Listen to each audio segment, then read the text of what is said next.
You? Good. So today is the last day. Last lectures, we're talking about database and security and SQL injection. So here is the outline of today about database and SQL. So we go SQL. So what's the difference between informations and data? So roughly, if you have, for example, you can say that data is somehow that, for example, the age of students in a database, and the information is what you get from there. For example, the average student age. So typically we think of data is the input and the information is the output of the result of what you do some process on the data. And a database management system, they will store the data and also they control the data. So the management system, they control in the standard, they can enter, they can update, they can retrieve, and they can delete. So in terms of information, you may think of entropy. So we have a definition of entropies of informations, and you may remind about the entropy of the password that you did. So what type of information you have? So we have those type of information. The first is exact information. For example, Alice is exactly 25 years old. The next is some bound of information, like Alice is less than 70 years old.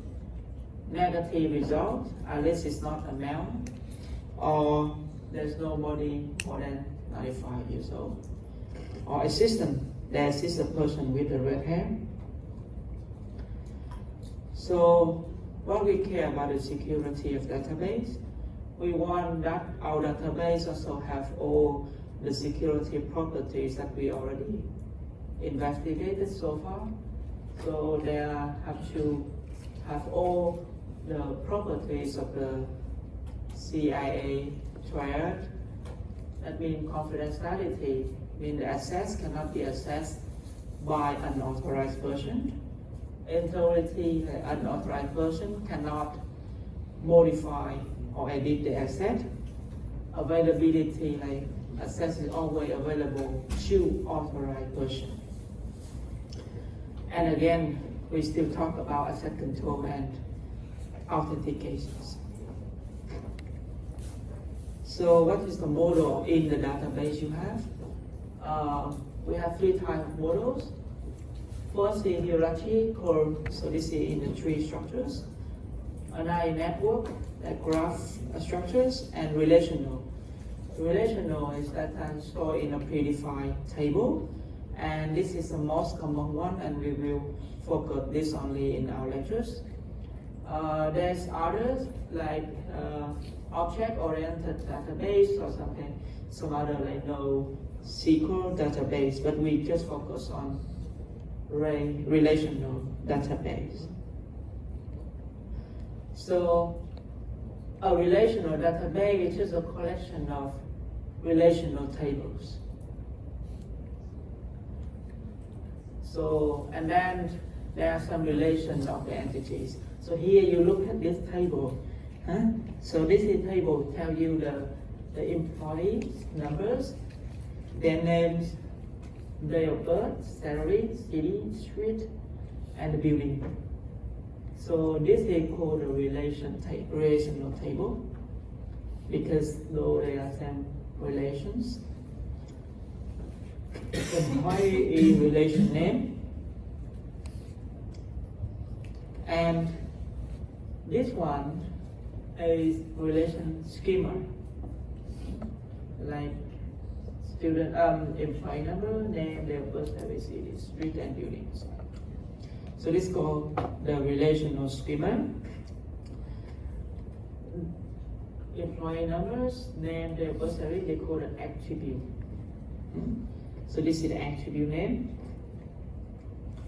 And here you have every column. And you have a row as well. So you have a column and rows. And those attributes, here is the value, you have an attribute value. So here, what's the information you have in the relational table? So relation A, you can written as R, it's just a subset of a product set. So here, D1, D up to the end is the domain of the attribute. So you have attribute A1 to AN. So here you have attribute. And here, this is the domain of the attribute. For example, the domain of the attribute name is somehow like characters. The domain for the attribute day of birth is the date, including day, month, and year. Okay? So those are the domain of the attributes.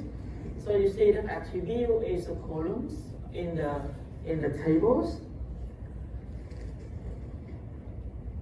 And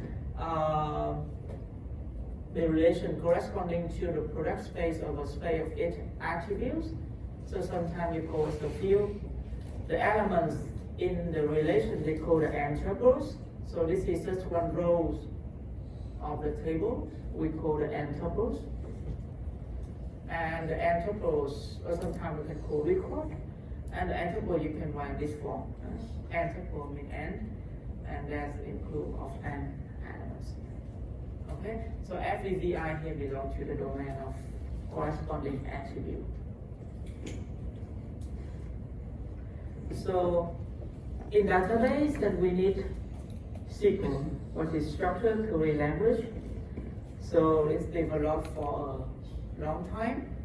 So this is the standard language that you should carry out any interaction in the relational database.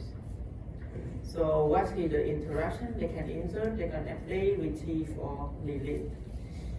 And the command of SQL, they have a two categories, either data manipulations or data definition. So there's several versions of SQL, but the basic level is quite similar. So here is somehow example. You see again the table, the relational table, and here is some statement of SQL.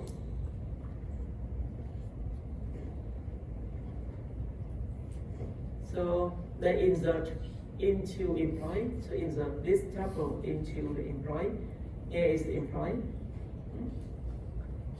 So after doing this, then you have here. Okay. Another. So now you want to update. Here is the day of birth, is the 12th of August. You want to update to the 13th of August.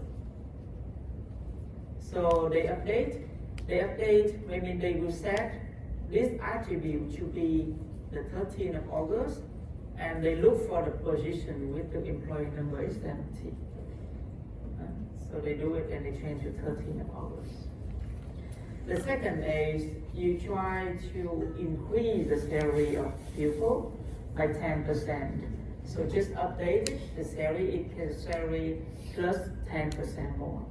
So this is, you have 10% more.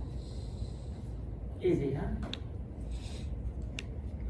Just table and then insert some statement and update it as well, right? Okay, and then add the others from statement, I delete one, select. So those are several statements. Here you can select 3 attributes where the date of birth it is and city is this. So this is how you can select Okay. So what is the relation view? So relation view is just some kind of derived virtual relations that defined in terms of other name relations. So, for example, you look at this. Here you have a relational table and you want to make a view in terms of other relations. So here, for example, you create a view of Sydney employee. So you select employee where the city from Sydney. So this view gives you the view of all employees that living in Sydney. Here is another view that gives you the employee numbers, the names of all employees that the date of birth is less than 50. And inside that view, because they have a relation in that view, you can do some other thing. Inside the view, like changing the data in the view, insert something into the view, those values into the view as well. So, because inside the view, you have a data and some relations that you can do similar to what you do with relational table, delete, update, and so on. So in the relational tables and the database, you have a key, and this is not the cryptographic key, okay? And the first key that you should care of is the minimal key. So the minimal key, they will be an attribute. You know that attribute will be the first added, the one in the schema, remember? So the attribute will be employee numbers, name, date of birth, salary, city, street, unit. So minimal key will be one of the attributes, but it will define the row, or you mean the tuple, uniquely. Okay? And then all this may be a set of attributes that define the row uniquely, and no proper subset is a minimum because it's already minimum. So this is the example. You see, okay, look at here, then the employee number is the minimal key because this is defined uniquely, the defined row. For every number, there's only one row because every employee has only one and unique employee number. And every employee, they have a different employee number, right? So that means this is the minimal key. So they define uniquely the row here. But the salary here is not the minimal key, right? Because you can find a lot of people with the same salary. So it cannot uniquely define the row. So employee number is minimal key. But if you add name, then it's not minimal key because employee number is the minimal key already, and it's inside. So the bigger one cannot be minimal key.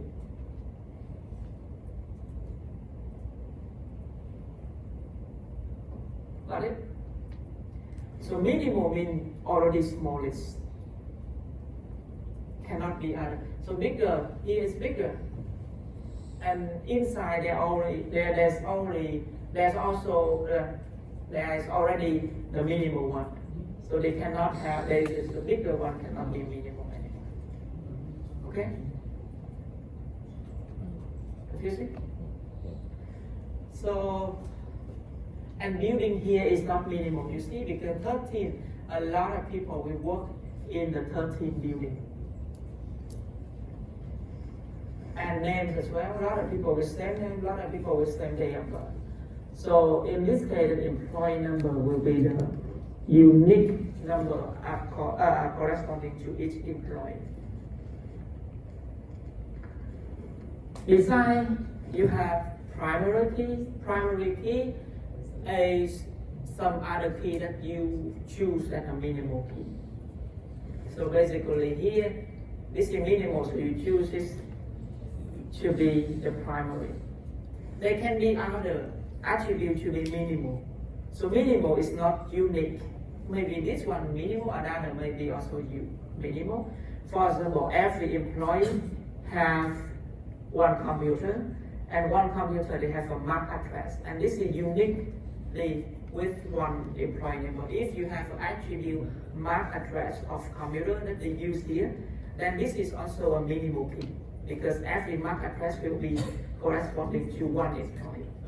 So you have two minimal key, but if you choose this first as a minimal, so if you choose the first one is a primary key, then the other one will be the candidate key. Okay, so candidate and primary, they are just minimal key. If you define the first one a primary, then the other one will be candidate. And you have foreign key. So foreign keys is any attributes or some set of attributes that the value of which are the same as the value of primary or candidate key in other relations. So maybe we look at these examples. Here you have department table. So here department ID will be the primary key, because first it will be the minimal key. So every department they have one unique number, right? So this will be minimal key, and you choose a primary key. But in the employee tables, you have department ID and you have employee ID. So this will be minimal, and you choose a primary key. But this is foreign key. This is not minimal. This is the minimal key in other relation, but not in this relation. So how to create a table? So for this table, you need 3 columns, right? And you just create 3 columns. So first is the department ID. You define this as the primary key. Department name and account. Others, so you define the employee number will be the primary key, and foreign key will be department ID. Just how to create tables. In relational table, we need to have some rule. And what is the rule? The first rule is, and most important thing is, entity integrity rule.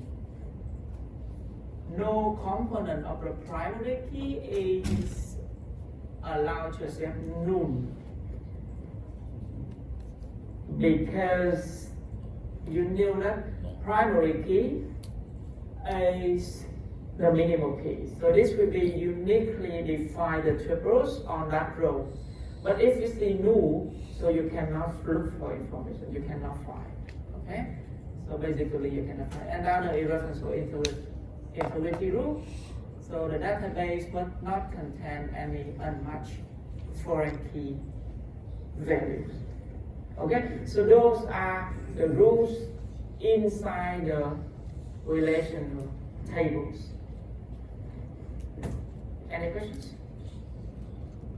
Easy, huh? You just have a table and you just say, oh, what is the attribute and so on.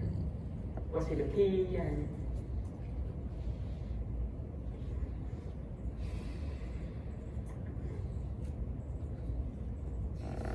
questions? No. Yes? Okay, so maybe we have some minute break before we go to the next slide. Break. You don't want break.